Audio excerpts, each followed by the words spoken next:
Thanks, comrades. If I could ask you to bring your conversations to a close, and we will begin the meeting. So first of all, welcome to all of you. I want to thank all of you for making the journey here today. We're here to celebrate, of course, the 77th anniversary of the Victory Day, the victory over fascism in Europe. Of course, the anti-fascist struggle, which didn't start and didn't end with World War II, was not also limited in its confines to Europe. And we're very grateful in the list of speakers that we have here today, and even in the venue, to have a broad range of people from different backgrounds who came together, who showed the great unity of purpose that made that anti-fascist struggle both successful and, of course, a most glorious episode, painful, but ultimately glorious episode in humanity's history. We have with us today George Galloway, a man who needs little introduction from me. He is the leader of the Workers' Party, the group who are hosting our event today. George, of course, was kicked out of the Labour Party over his principled opposition to the Iraq War, that principled opposition to NATO, imperialism, and its illegal war of occupation. And he receives wide credit for that. We salute him for that, and I invite you to join me in congratulating him on that.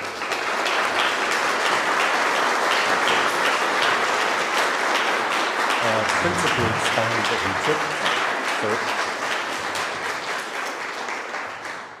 For that, he was kicked out of the Labour Party. It is our contention that the Labour Party is a party of imperialism. That despite the fact that Britain fought in World War II on the right side of history, along with the Soviet Union against fascism, British imperialism and its wars of occupation that it's waged in conjunction with US imperialism are one of the chief threats to the peace and stability of the world today. And we see that, of course, reproduced in what's going on in Ukraine. We have with us also on stage, George is, of course, the leader of the Workers' Party. We have also with us on stage today Steve Sweeney. He's appearing in a personal capacity. He is the international editor of the Morning Star, party of the CPB. But he's here because he has direct experience of Ukraine and the struggle that's being waged in Ukraine. And he will give you a very different picture of what's going on in Ukraine from his first-hand experience than that which we hear in our media, which at the moment is so full of overt Russophobia, overt racism, of apologism for fascism. That very fascism which we here gather to celebrate being vanquished, unfortunately has not disappeared from the earth. It lives on in the imperialist forces, and they have very much nurtured those forces and are using those to wage a proxy war in Ukraine. And we'll hear more about that from Steve. So please welcome Steve.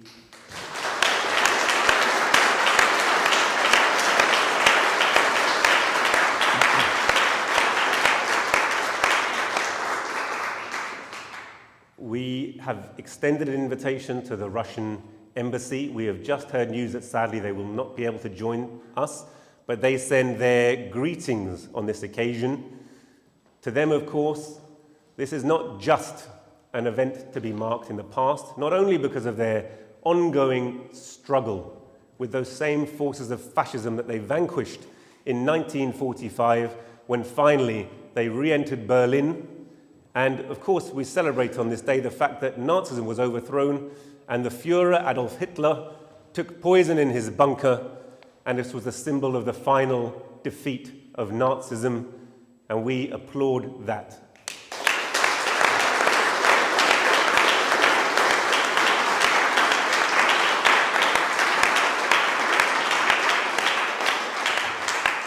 To achieve that, fully 27 million Soviet citizens lost their lives, perhaps 10 million members of the Red Army, and the others civilians, because of the policy of blood and fire. That was the Nazis' policy in their occupied territory. So much of it, of course, in Ukraine, in the Donbass, and other areas. So we're very grateful to the Russians who made such, and the entire Soviet people, of course, who made such great sacrifices, and we're sorry they can't be with us. But we are very delighted that we do have with us Councillor Wang Qi from the Chinese Embassy. Please give him a greeting.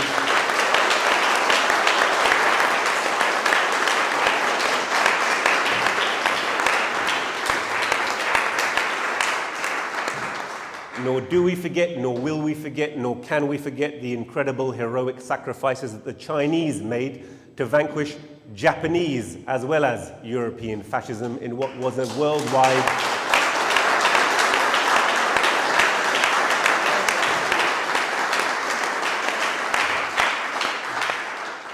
worldwide struggle against the bestial forces of fascism, against the forces of imperialism, who think that because they have might, it is their right to conquer, subdue all nations of the earth and subject them. There is much talk these days about the fact that NATO is a defensive alliance.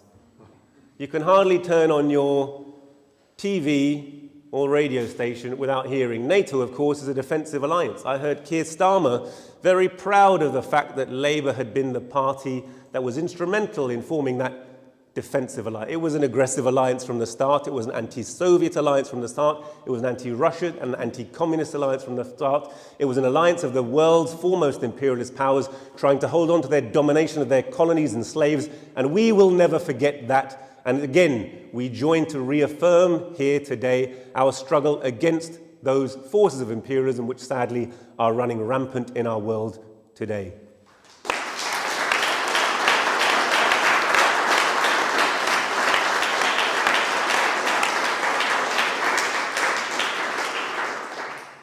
And we may be joined by the Cuban embassy. I think we are still due to have their speaker. I'm not sure that they've arrived here. I think Councillor Amy is going to be with us.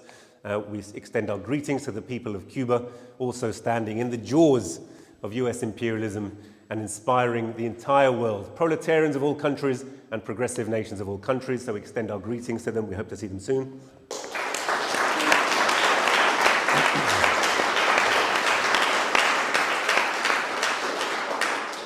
We must extend our deep gratitude and thanks to the people of Venezuela, to the embassy staff of Venezuela, and we send our greetings to the present government of the PSUV, President Nicolas Maduro, for the titanic stance that they are taking, anti-imperialist stance, and also we thank them because they let us use their hall today. We're here in Bolivar Hall in Grafton Way, the hall of the Venezuelan embassy, and they have made great sacrifices for their principled stand in trying to elevate their people out of poverty. What a terrible crime.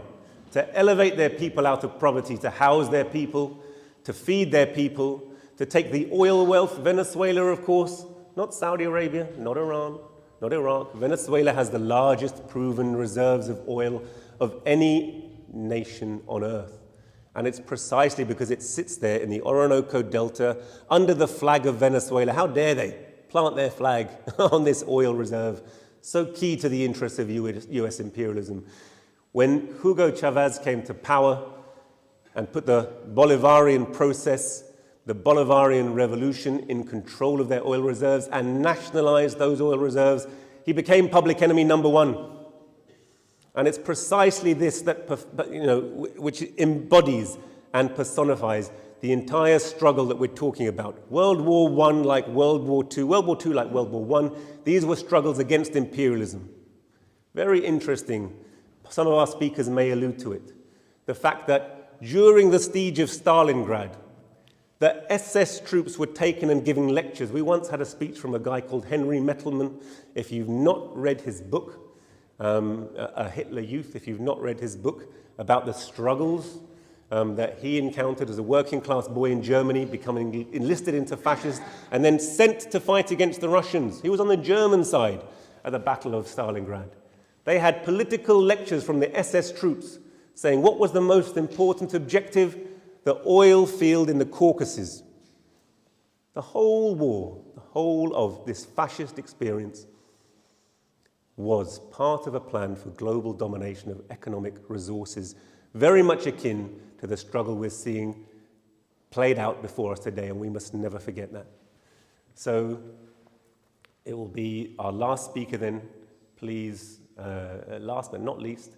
We'll have a little break. Unfortunately, George needs to leave us. Our comrades from the Chinese embassy also need to leave us. So there'll be a little break before we have our last two speakers. Then Harpal will come to the stage. Harpal Brar perhaps also needs no introduction.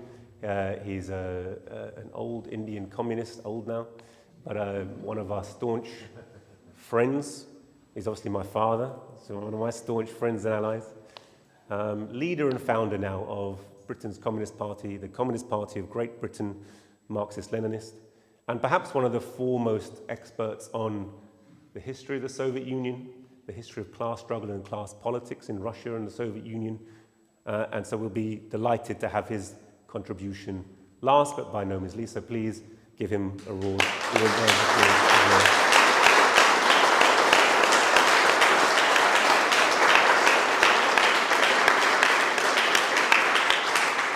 So I've touched on many themes. I hope I've not encroached on anyone's speech. Without further ado, the person you've really been waiting to hear from, I'll hand over with great joy to Comrade George Galloway, leader of the Workers' Party. Thank you very much. I caution you not to call your father old. If any of my children committed that sin, Harpal, there'd be trouble after the meeting. Thank you, Ranjeet, for the crystal clarity of your introduction, Your Excellencies from the Chinese Embassy, and a special thanks, as you yourself conveyed, to the great people of Venezuela whose embassy makes the use of this auditorium, which is perfect, apart from the signal. We'll have to try and get a proper signal so we can film live. But the generosity of the Venezuelan embassy in repeatedly making this space available for meetings such as this is really special. There are very few countries in the world, very few embassies in London that would afford this to people like us.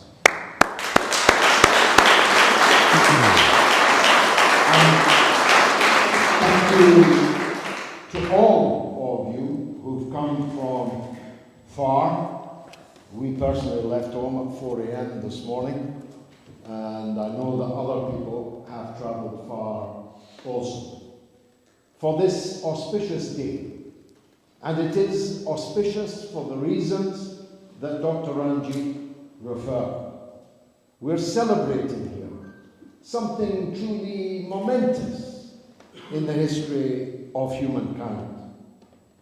The hunting down and the destruction of the fascist beasts in Berlin. I'm so sorry, George. I should have done this earlier. Let me pop that there. No.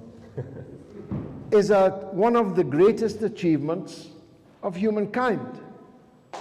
If it were not, if it had not been successful, none of us would have been here.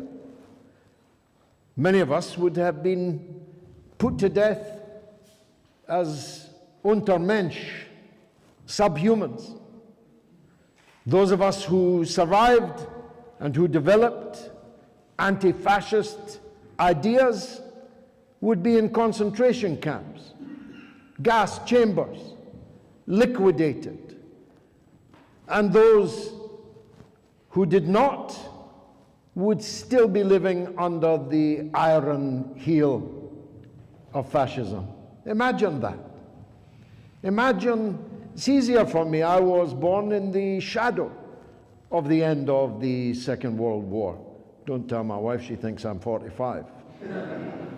I was born just 9 years after the end of the Second World War. People were still being gassed in extermination camps just 9 years before I was born, and it would have continued if not for the Allied victory, an alliance which we celebrate here today. All the countries in the alliance made different contributions, militarily and in terms of the death toll. There is no doubt that the then USSR played the decisive role.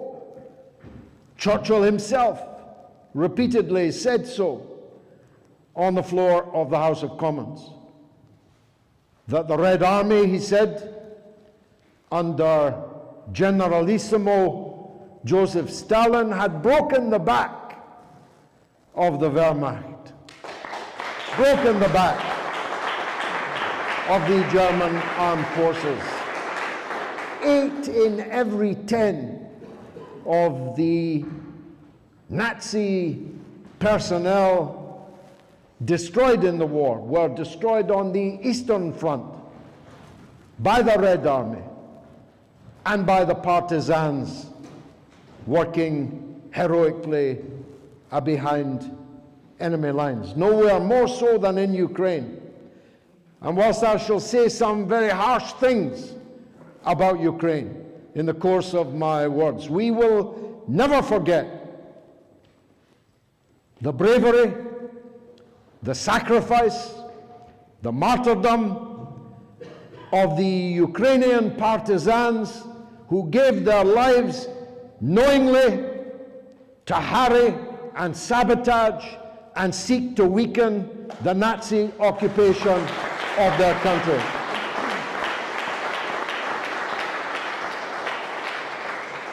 Under pressure not just from the Nazis, but from their hirelings and fellow fascists in the western part of Ukraine on every day of that resistance. Don't forget, I was asking Steve if he'd seen the Netflix documentary, which I commend to all of you, Einsatzgruppen, Hitler's Executioners, on Netflix. You'll thank me for the recommendation.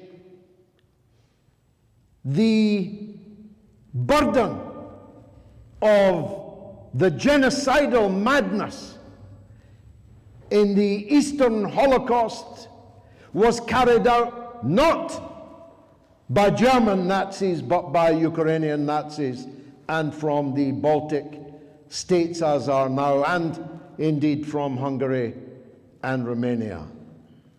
The SS kept the notes, counted the numbers, but the killers were Ukrainian fascists and their allies in the neighborhood.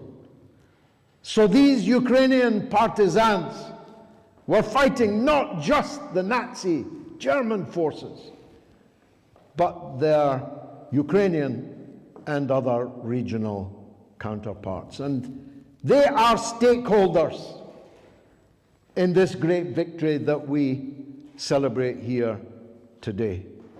Glory to the Ukrainian resistance to fascism in the great patriotic war.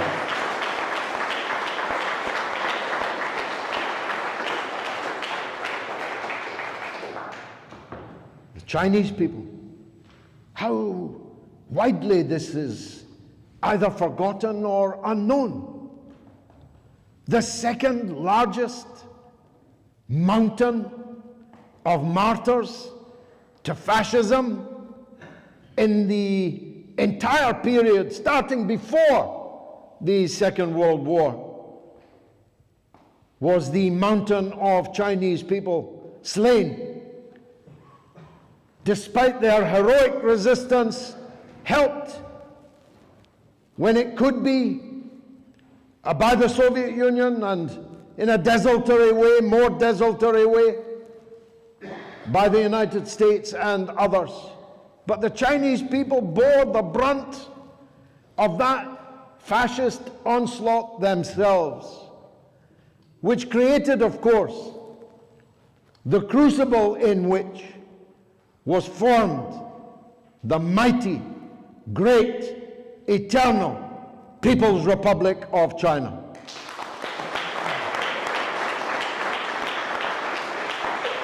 Which stands now as an, I don't know if I should laugh, but I do laugh. I laugh at the impotent rage of imperialism, at the unstoppability of the Chinese people. Nothing they can do, no sanction they can level, no threat that they can make, no slander they can issue, can stop the rise and rise and rise of the People's Republic of China. And they know it. They know it. That's why their hatred is so impotent and vicious, because they know that there is nothing that can be done. In the great words of the Chinese leader responding to comments made by His Royal Highness Prince Charles when he was lecturing the Chinese people on what they must do for democracy in Hong Kong. A democracy entirely absent through the 150 years of British rule in Hong Kong, where no one had a vote for anything or anyone. The Chinese response was the days when China could be ordered by foreigners are over. And over they are. And that's what they can't bear. And of course, our own people, who made enormous sacrifice also, economic as well as fighting sacrifice to the victory in the Second World War. For a time when the Americans were watching on newsreel, working out which way it was going to go, our people stood alone.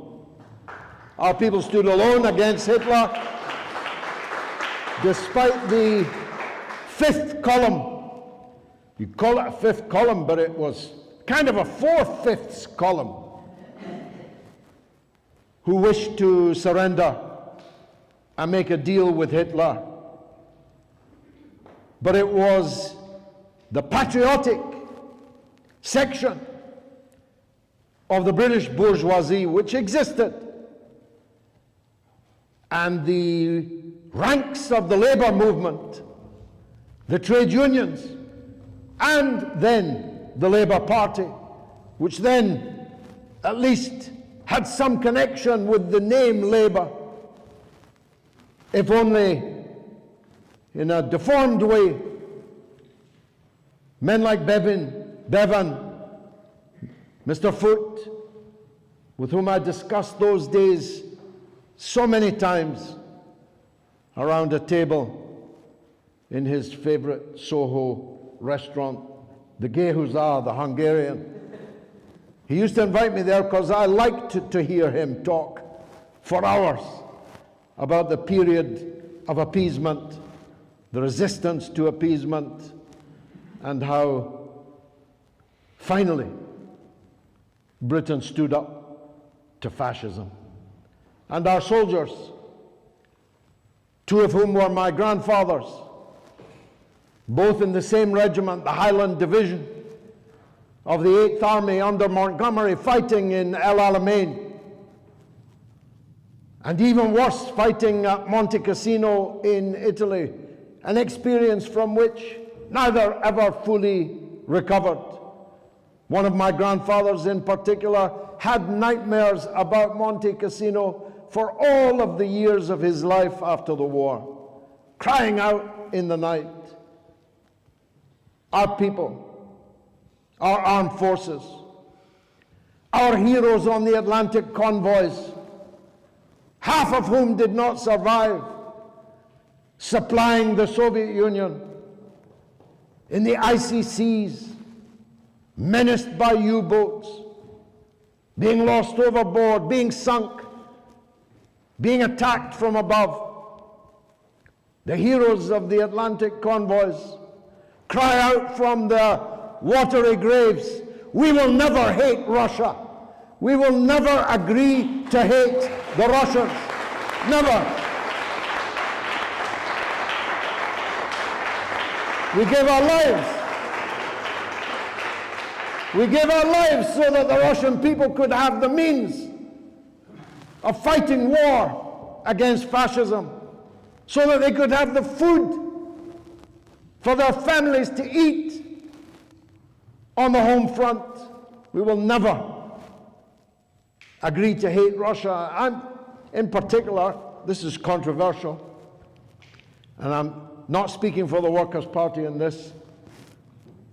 I will never hate Russia, and I'll never love Germany, and I'll never love Japan, because I know too much about what happened in that period. The idea that I should love Germany and hate Russia, or hate China and love Japan, no thanks, count me out. I'll leave that to you younger, more enlightened, woke generations that are coming up so fast after me. This period, I stress to you, would have gone on and on and on. Hitlerism, Japanese fascism, Italian fascism would have gone on and on unless it had been stopped.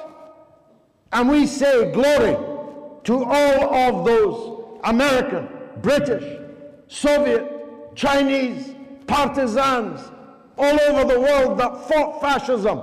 Glory to the resistance to fascism in the Second World War.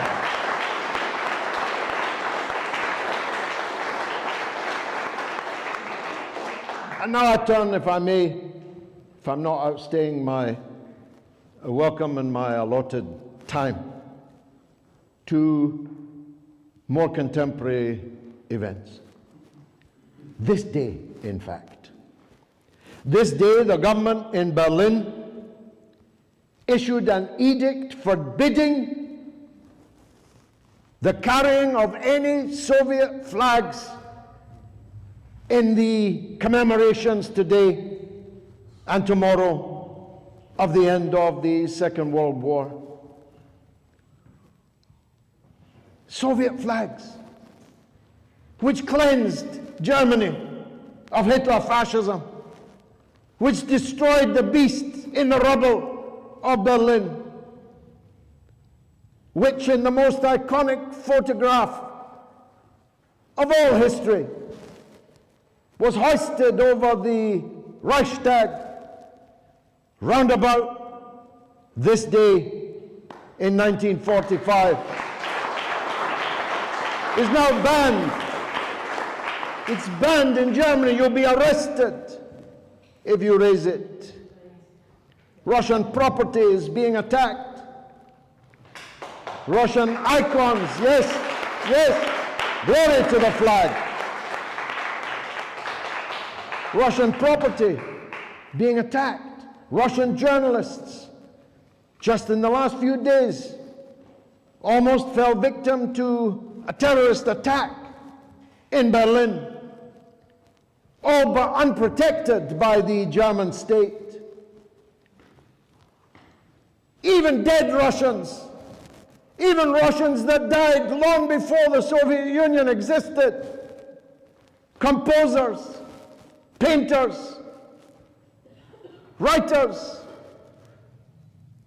banned, or at least postponed until new circumstances arise.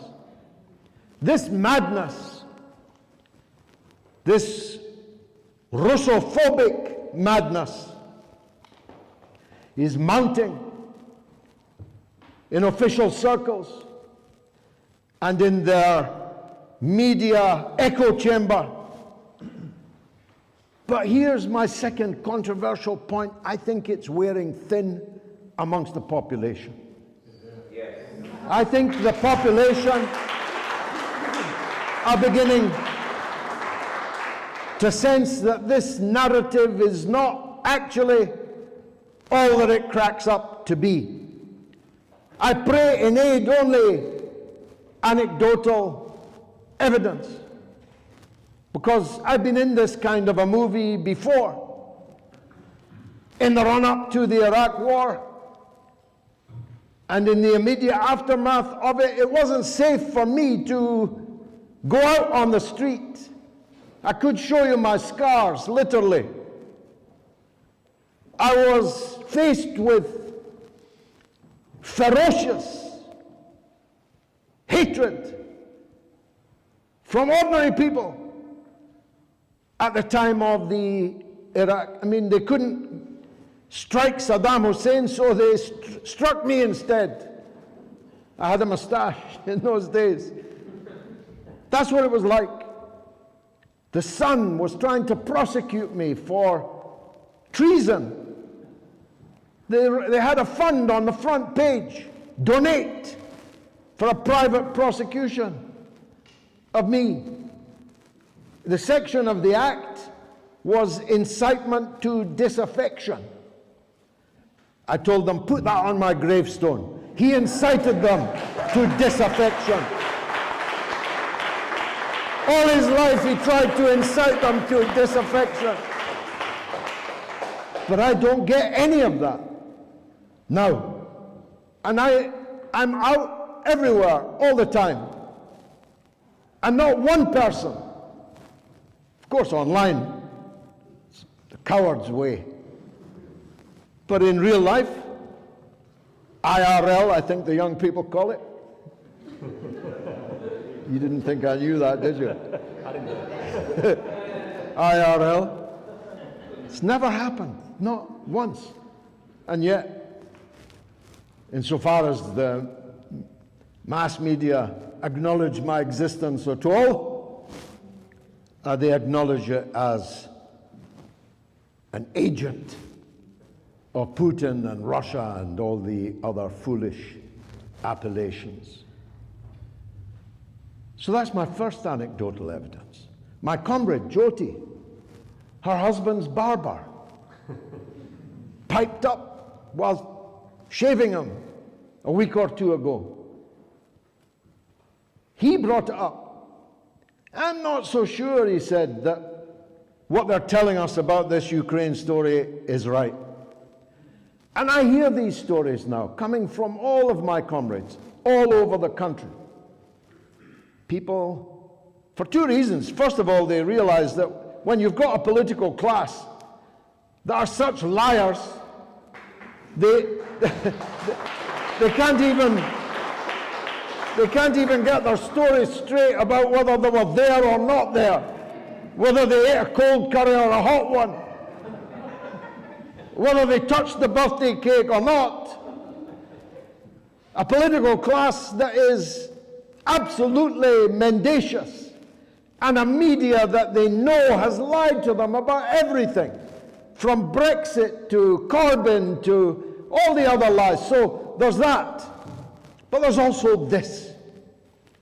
People are asking, you mean I'm going to be short of food because you want to fight Russia?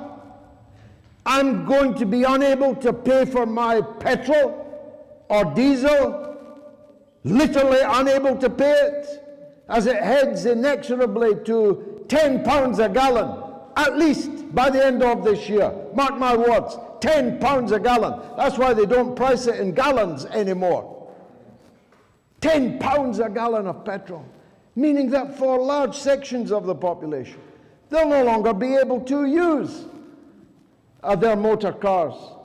And for those that don't like motor cars, now that we've destroyed our railway network, everything comes by road, so everything that's moving on the road will have to rise in price because the haulage and distribution costs will rise and rise. People are saying, wait, okay, it's spring now, but winter will come in just 6 months from now. I couldn't pay my last gas bill, which is 54% on average higher than the one before it, and might be 154% more by next winter. You mean I've got to go cold because you want to fight with Russia, one of the world's biggest producers of wheat, of gas, of oil, of nickel, of neon, of fertilizers, all these things we're not allowed to buy? What's that going to do to the supply and to the price of essential commodities and raw materials? So for both those reasons, people are waking up. Here in Britain, which as always lags behind the more militant people of France, who are already on the streets, but also the people of Germany. Irony of ironies. Because of all the countries in Europe that are dependent upon Russian raw materials and commodities, as well as the market for quite a few German manufactured products, are going to be the worst affected of all. And this grotesque government of theirs, with little soldier Schultz propped up by, am I allowed to say this? What's green about all these warmongering Greens all over the world, in Australia, in Britain, in Germany? They want to stop you drinking water out of a plastic bottle, but they're gung-ho for missiles and bombs and attacks and war. What kind of green is that?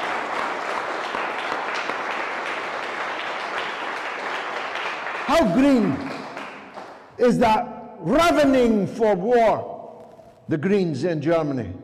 Little Schultz would probably not be going this far, except he's being kicked by these also feminist, also green party ministers of his. They're absolutely determined that you should use the right pronouns, but not as determined as they are to make war against Russia. Imagine. Imagine. So, enough from me. You have many outstanding speakers to come. And Comrade Harpal, please forgive me, I have to drive to Bristol, and so we'll miss your address, and I think also yours, Comrade Steve. But I'll see the film that we have made of the event. I thank all of you again for attending this Workers' Party of Britain event. Let's make sure that next year, by the way, a lot of people said to us, you better knock it on the head this year. Conditions are not right. We were determined. We will never stop celebrating Victory Day. Glory to those who brought us victory. Glory to the heroes of the Second World War. Glory to the wartime alliance of Roosevelt, Stalin, and Churchill. Thank you very much indeed. Thank you.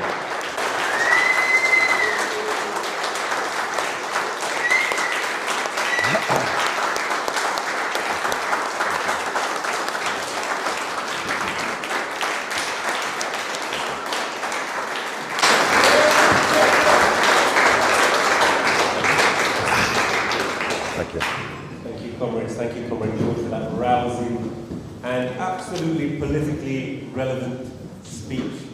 If the British working class need a home, and they so badly need a political home, if there's anything to learn from the latest elections, it's that Tories are incredibly unpopular. Labour, despite their incredible unpopularity, are the next home of last resort.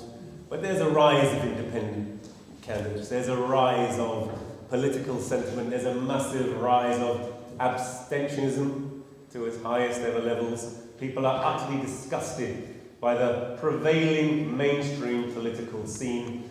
We are striving to build a home that working people of Britain will put their faith in.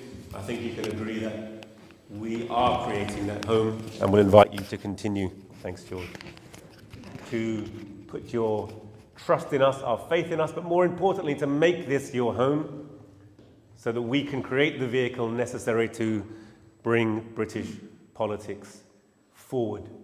And so that we can proudly say we're British, and we can proudly say we're serving humanity in the same breath without having to be shamefaced about the role of our government around the world today. So George, wonderful speech. Thank you so much. Thank you.